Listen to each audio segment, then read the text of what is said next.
Hey everybody, welcome back to my channel. My name is Stephanie Bree, and today we're just talking about farm animals. So, I did not specifically grow up on a farm, but I grew up around farms.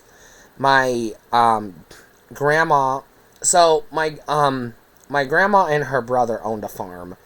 They had two farmhouses side by side, and there was a big farm. My dad grew up on that farm, so every summer we went to the farm to stay with my grandma, and we got to, play around with the farm equipment and milk the cows and all that stuff. So I'm just gonna kind of run down pretty quick. This won't be a super long video. My thoughts on the different standard farm animals, at least in the U.S., your standard Midwestern farm, because this was in Kansas. So, your number one is obviously cows. And I don't want, this isn't a ranking, I just mean like, if you're going to have a farm, you're probably going to have cows.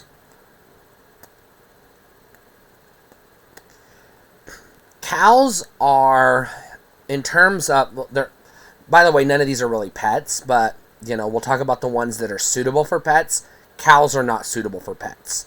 Not really. Like baby calves, sure.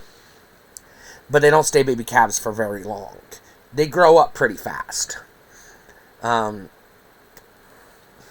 anyways, cows are big and loud and obnoxious and very smelly. They stink. As far as farm animals go, I would say, and I'll mention versatility of the animal as a farm, and I'm going to use the word product because to farmers they are products. They're livestock, but they're a thing that they're used to make profit. So as a farm product, cows are probably the most versatile, because you can use their skin to make leather and suede and other products. And their meats, there's just so much meat in a cow. You got different things like, you got ribs, and you've got, different cuts of meat. Like the steaks and the things like that. You've got the ground beef, the hamburger. You got the leftovers. They get turned into hot dogs and stuff like that. There's a lot of uses for beef.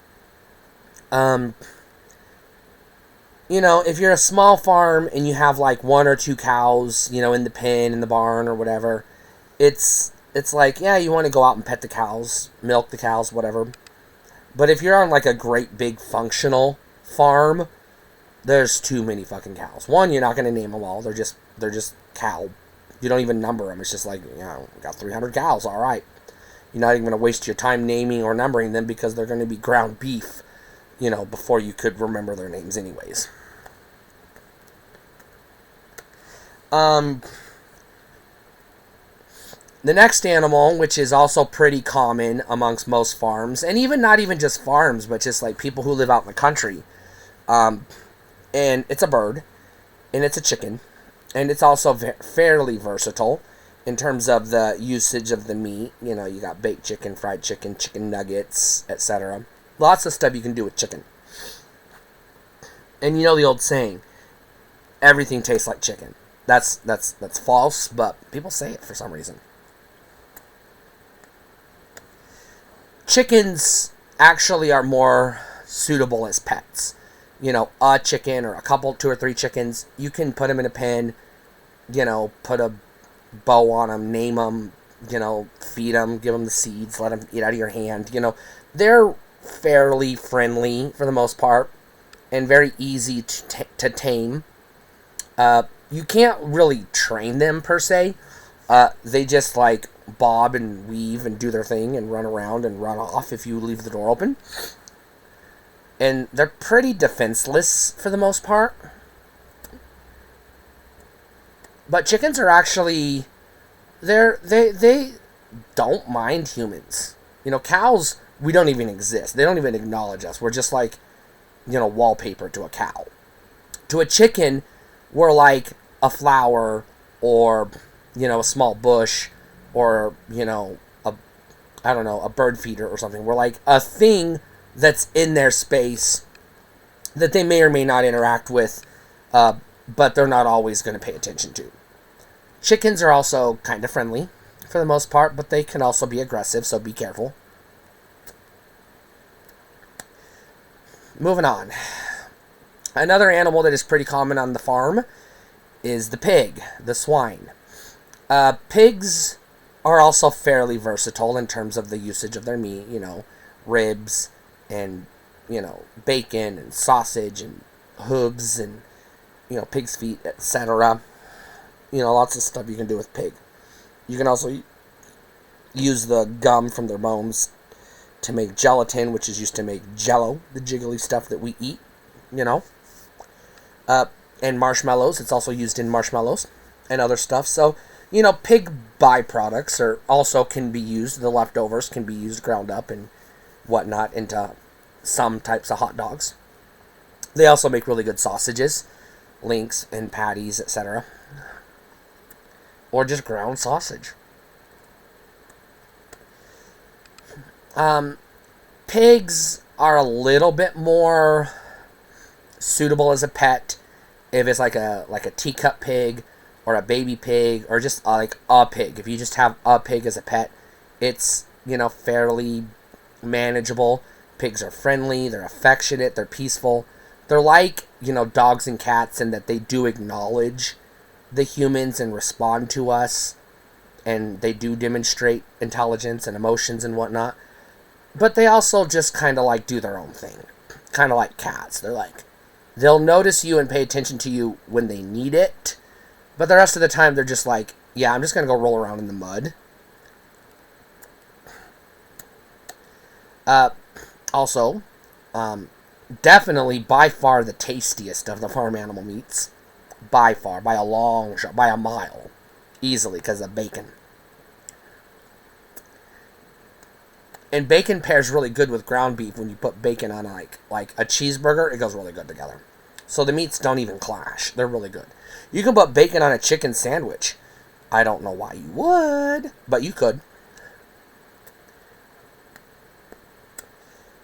Now, this next animal is more common on ranches than it is farms, but farmers do still make use of the horse.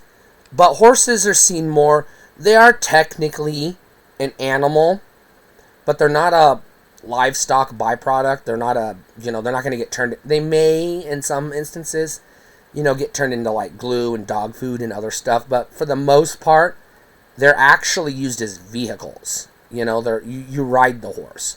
They're used to get around the cattle, area.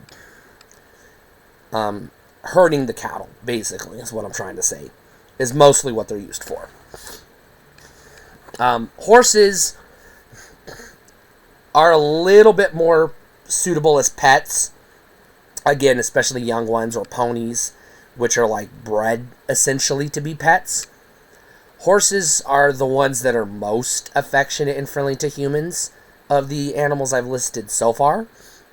They pretty much have like a mutual, relationship with humans, like dogs and cats. They're like, yeah, sure, let's all just get along and work together. I wouldn't know what a horse tastes like because I ain't gonna eat horse meat. Ew, gross. I don't think so.